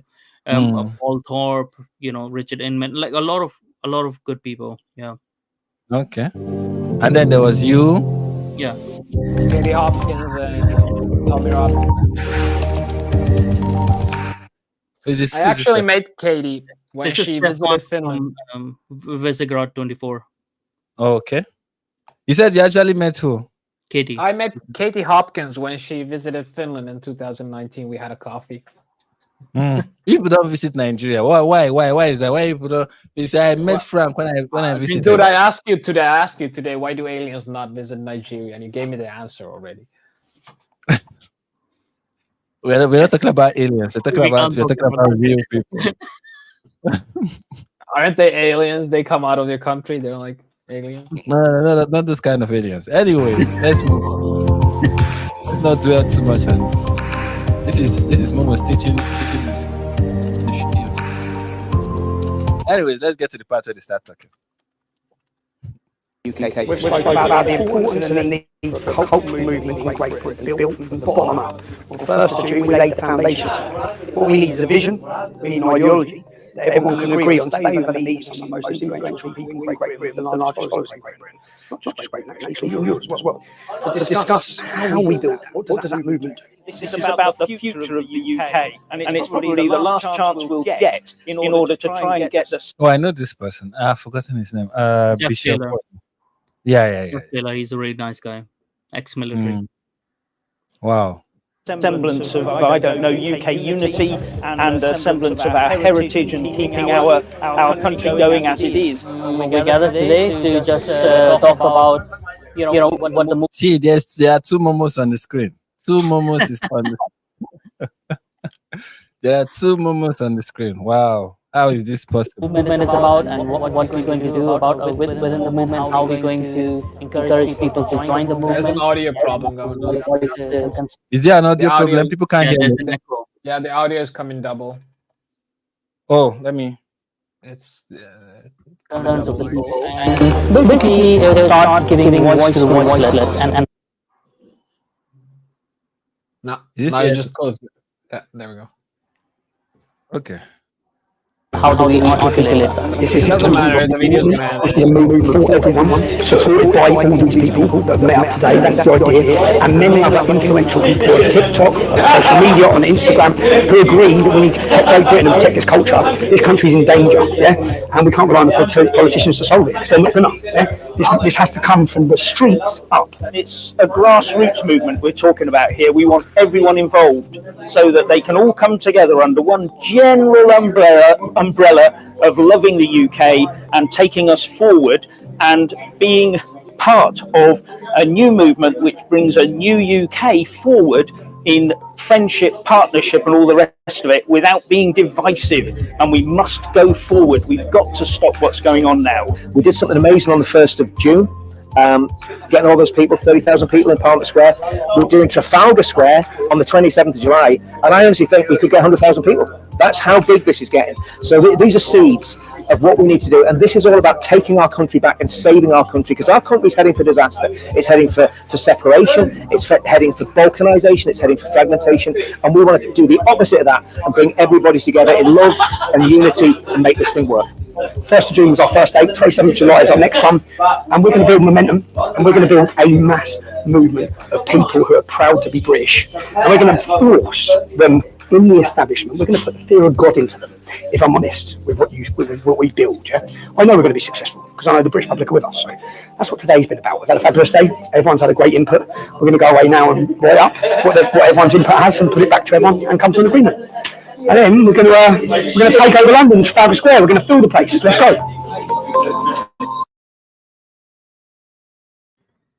God damn. Hey, so Everybody so it won't echo. Yeah, that's yeah, it was your mic. It was open, so it was like Yeah, it was your mic that was open. But anyways, the point of the movement is like to revive the culture, bring people together under the British banner, and also have a Christian presence over there as well. So we have a lot of Christian presence over there as well, because we are basing on that, to revive that part of Britain as well, because we need Christianity to sort of stay away from the extremism of things that can happen. No, continue what you're saying. No, that's all I was saying. Like, so that's why everyone in Britain is like, open to join. I think the 1st of June we had like 30,000 plus people, and this time we are hoping to get even more people.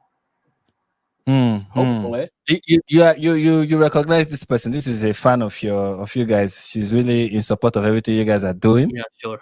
And we are going to hear from her. This is what she has to say about what we just watched. And Hi everyone, it's me, Paloma Faith. Everyone knows how who is Paloma Faith? Is she like and I believe she's a musician. Some singer or something. Yeah. much I love music and how much I hate racism, how I stand for equality. Frank, Exactly. your mic. Is it against race? Okay. Your mic, you have to mute it or something because it echoes otherwise. Okay. As you can, but sorry. Before these people reminded me of my mic, I was about to say something. She's opposed to racism, which is why I really like what she's saying. She's opposed to people like Momus I don't and know their if racism. you're trolling me. Just play the video. Like equality for women. I'm anti-bigotry, and I want children to grow up in a world where fascism is a thing in the history books and it doesn't exist anymore. Now there are people who are damaging that ideology. Tommy Robinson is one of them, and he wants to remove all the beautiful colours and the spectrum of life in this country. So please, if like me, you're against somebody as toxic as that, I would love you to join me on the 27th of July and many others for a Love Music, Hate Racism March to bring him down in our numbers. Mashallah, Let mashallah. me tell you like a very funny story from the 1st of June, right? So on the 1st of Okay. June, when we all were there on the arranged by Tommy Robinson, the movement, culture movement rally, we had all kind of diverse people over there. Everyone who was British and who loved British, black, brown, white, whatever, right?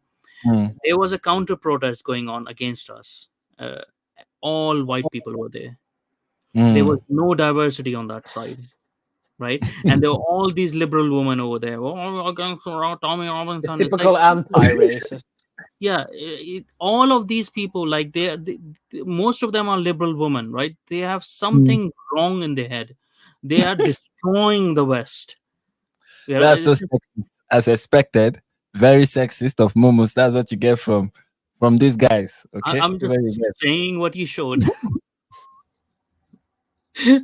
Everyone knows it. Everyone knows it, and everyone can see it. They're just like, you know, the bane of everything in the office, at like, you know, everywhere in the media, everywhere. They're promoting stupid things. Even in Poland, they are now there as well, who are saying when the Polish soldier died on the border by that guy from on the border with Belarus. Oh yeah, there is a news about. Let me talk about this. It's actually very interesting. There is a Muslim migrant that was pushed from Belarus to the Polish border to cause problems. Actually, managed to stab a border guard between the wall. And did he die? He died, right? He died. Yeah. The guy fucking died from it. And these people in Poland, like Momus is saying, are not even taking it seriously. Like they don't know. But it was some only of them. like it was mainly in Warsaw, the liberal class that is there, because Warsaw is very liberal now. And there was this white Polish white some film star or whatever, movie star or whatever, and she was saying like how bad it is that they are treating refugees like that. What do they expect is going to happen and stuff like that, right? You know, but even I just want to also add that before you start saying things that are, you know, negative about Polish women, you should remember, you know who you are. My wife is not stupid. My wife is not a liberal stupid person. My wife is proper Polish. Not like these fake. I didn't say anything. I did not. Let's differentiate. Even someone like Tusk, has now ordered 17,000 more people, more soldiers to be on the border with Belarus. Like even he has realized what the hell is going on. Actually, we had our border law passed. Oh yeah, I saw that 1 or 2 days ago. We have our now new border law. We're just straight up gonna close to Russians. Like Russia is closed. Finally. Finally. I'm happy because we're the last country, as per usual. I'm happy to see that when it comes to opening Finland, when it comes to opening their borders to ISIS, they're like fine. When it comes to opening to Russia, they're like nah. You know. No. We're through Russia. It's not Russians coming through that border, anyways. Yeah, it is not. Of course, it's not. I know it's not. For the last half years, our media, our leftists, our socialists, the whole Finnish mainstream hegemony has done everything in its power to keep the borders open, and it is the right-wing government that actually like pushed this in, despite their crying about it. But for the last 6 months, we've had all kinds of Marxist experts and all kinds of human rights lawyers and whatever, all kinds of fucked up people telling us that, no, we have to keep the border open despite of like hundreds and thousands of Muslim men coming in every day without any reason because Putin is cleaning his own country. This is absolutely crazy. And what we had, the red-green media is telling us that we Finnish people are the ones that are actually breaking their human rights, and not actually Putin, who is using their human rights as a weapon against us. These red-greens are telling that the Finnish government, the Finnish people, we are human rights abusers. We are human rights abusers. That's what they're saying at the moment. Interesting times. Let me. We will have to close quickly, but let me go through. We don't have plenty super chats. I want to thank Jazz. She gifted 5 Nigerian perspective. Yeah, I got membership, one. I got one membership from Oh, that. you got. Oh, now you're a man. So you must be present for Yeah. every No live. love for me. No, absolutely nothing for me. Right? Yeah, nothing Nothing for for Muslims, right? Yeah. Cry For about it. people who look like Muslims, huh? Bloody hell. And she also Bloody said hell. in her super chat, she said we all need to stand, talk, and speak truth. They think they can walk all over us. We have to prove them wrong. Yes. Okay. And happy Mark said, appreciate your thank you to Mark. And just again said, just be decent human beings, no matter your religion, your belief system, compassion, kindness, and respect, love, not hate, be decent. Yeah, that's what we try to do here. Even though Momus is not in support of like that kind of decency, it's full of hate, like this woman has told us. Say, I don't know about the Turkish guy. Apart from his cuteness, I don't know what else can be said. So Don't call him Turkish. Of all the things, he's a good. Of all the things that you can say. I don't mind. I speak the language. he's Turkish. He's 100% Turkish. It's just that he Oh moved my to God. Finland. Oh God. You are Fulani.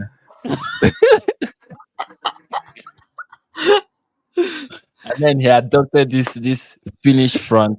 But he cannot deceive us. We are smart people. We know what's going on here. We know. Anyway, so what are like closing statements? We have to close quickly because some of us are married, so we have to close quickly. Yeah. Some of us are. All right, we'll start with the married Not me man. though. What is your closing what is your closing statement, Momus? Your closing statement. Well, the closing statement is just like, it's nothing unique that we are going through. People need to understand that. But once people start understanding it's nothing unique, the reason why I say it is because we are still here. That means we won in the past as well.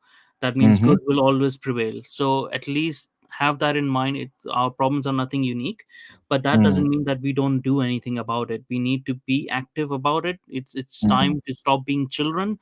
It's time to stop being little trolls online and actually take active responsibilities in your life. And I pray for that troll who is still going on. I pray for his soul. I pray that he is guided by something better than his stupidity. And I think so people need to also realize this, like, just stop. It's time to stop ignoring them, right? Don't feed the trolls. Stop feeding the trolls, because it ruins your own life. And I've seen that as well myself. Like I've self-reflected a lot over the past month or so on my behavior as well, and I've seen like people putting out outrage videos and stuff, and it was changing me because I was reacting so much. So stop being reactionary, start going yearning for some sort of vision, have some spiritual connection with yourself, and stop feeding the trolls. They are going through their own issues. I pray for them. I hope they find some peace in their life. They find the attention that they're seeking from the right people. They find the love that they're missing in their life, and they come to the right path. But at the same time, we don't need to become like them. We don't need to let evil become, make us evil. All right, Anta, what do you have to say as by way of a closing This is for statement? Europeans, right? This is for Europeans. One, There are many non-Euro. Okay. This what you're saying. this is for Europeans. One, delete TikTok. Never download that shit again. Two, never ever vote for a leftist party. Three, do everything in your power to kick Islam out and revive your own culture. Otherwise, you're gonna die. That's it. These are my pro tips to you people. Okay, so 3 things from Yaşa. One, delete TikTok. Even though I'm on TikTok making videos, delete it. Stop Two, Two, it's spyware. It's spyware. It's hybrid influence spyware. Just get rid of it. Since people are there, I might as well be there, So, what is the second thing? Don't ever vote for a leftist party and kick Islam out and revive your culture, revive your heritage, right? Your European heritage. Something you should be very proud of. The whole world is looking up to your culture. The whole world wants to get inside your culture. The whole world is seeing your culture from the movies, and you're ashamed of it. Yeah, It's weird. Europeans, white people in general, are the only people who, according to mainstream, morality, should never be proud of who they are. Being proud of who you are is seen as racist. Don't buy into that. Don't believe that. Only minorities can do that, right? Yeah, I can be very proud. Yeah, Momus can be very proud. I can be proud Nigerian. I'm proud of my Nigerian heritage, and they'll be like, "You go, king." Yes, my African king. You're a black supremacist, There's and you know, there are Afrocentric people. There are people who are like black supremacists, like really, like they feel white people are like demons and stuff like that. And even then, nobody's calling them out and saying, "This is." No, they're friends with leftists. They're friends with leftists. Yes, they get platformed all the time. Anyway, my closing statement is: please follow Momus. If you click on the, what is it called? You click on their names in the title and in the description, it will take you to their channel. Subscribe to their channels. In the description also is their social media handle. Subscribe to that. Follow them. They have interesting, wonderful content that they push out. Also, they said I should be saying that you should follow me on Twitter. Go follow Frank on Twitter, for fuck's sakes, people. Nobody follows him on Twitter. Go and follow him on Twitter. He has like 400,000 followers on YouTube, and we both, even I, have more followers than Frank on Twitter, and I'm nobody. Like, go follow Frank on Twitter. I don't know what the fuck are you guys doing not following him on Twitter. I've said this so many times. Just do it. I think so. Do people in Nigeria not use Twitter that much? They do. They don't have internet. They're full of maybe they don't have internet. This is the racism we are talking about. This is the guy. And also, like, what will they do on we live on trees. They are monkeys. They don't know English. Like, I didn't say that. Okay, I didn't go that. We don't know how to use computers. Yeah. Computers. What is this? Anyways, so another thing I want to say is, please, guys, one thing I like about Momus, which is one of the reasons why I like having him on, is how optimistic he is. And I want us to, amongst people like who, there's someone who I was speaking with privately, and I was talking to the person about, Africa, we have our own problem and stuff like that. And many people, their solution to the problem in various African countries is just leave. There is nothing you can do. There's no way you can change it. When I listen to someone like you don't have the mindset of, oh, just leave. It's, oh, you can fix this. You really can fix this. It's not too late. And that's one thing that's one attitude, mentality, sentiment that I want people to leave this live stream with. Things can still change. It's not too late. It is not too late. And one of my favorite scripture is when is a story in the Bible, in the book of Esther. Both of you don't read the Bible, so you may not know this story. So it's a story in the Bible, in the book of Esther, where the Jews were about to be wiped out, and Mordecai was planning to wipe out the Jews from was planning to wipe out the Jews, and then not Mordecai, Haman rather was planning to wipe out the Jews, and then Mordecai, the uncle to Esther, met Esther and said, "Speak to the king." And Esther was like, "No, I can't speak to the king because there's a law about how I can approach the king." And Mordecai said to Esther that if you don't do anything to the Jews, to help the Jews, help will come from somewhere. But as for your family will not be spared. But perhaps you were made for a time like this. And that is one phrase that resonates with me every time. Perhaps you were made for a time like this. And I want everybody to have that mindset wherever they find themselves. Perhaps that was why you were there. That is why God designed and orchestrated that you should be there. Your ancestors went through horrible times and they made the most out of it. You should do the same thing too. So that is how we are going to close. Thank you all. This was not supposed to be a long live stream because we have married people amongst us. And maybe we'll bring Momus again when he will be chanced, and we'll have this trio again. I like talking with you guys. You guys are the best. And I appreciate everyone in the comments, my moderators, the people who, sent us gifted memberships, and even I almost forgot to highlight Anya Umesi for the 11, is that euros? Yeah, 11 euros. Thank you so much. And until the next live stream, peace everyone. Bye-bye. Yeah. Bye.